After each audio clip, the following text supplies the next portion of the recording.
You said you spoke to Conservative associations across the country and, quote, when you ask them, do you really, and I don't want to make this too personal, but do you really feel that this is the person, talking about Boris Johnson, that you want engaging with the detail of the future of your health and education system? Is this the person you want writing the instructions to the nuclear submarines? I trust Conservative members to arrive at the correct answer. My question to you is, would you trust Boris Johnson writing the instructions to the nuclear submarines?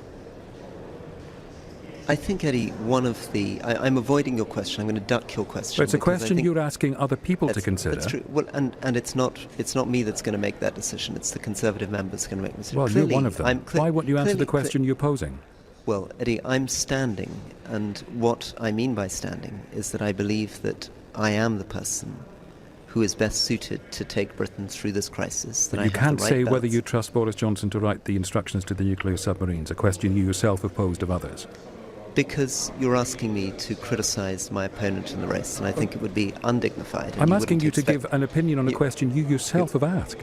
Eddie, implicit in it is that I believe, and I have to say this without sounding too arrogant, that I would make a better Prime Minister. Do you trust him Boris. or not? That's why. On that that's point why I'm that standing. you raised.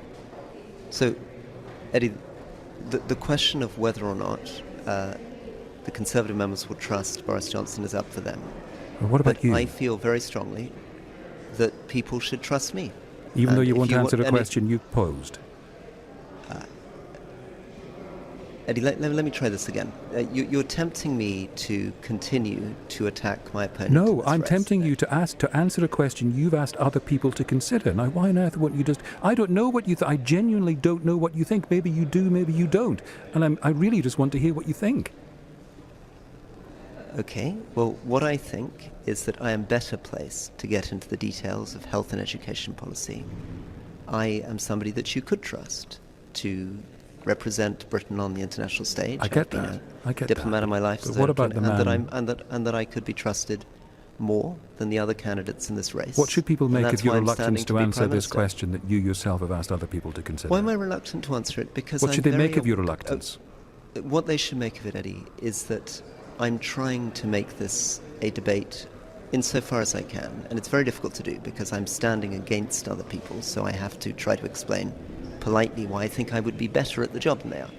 But equally, I don't wish to attack my opponents and get drawn too much into a divisive politics, because really my whole message to the country is we need to come together, we need to unite. I want people to work together.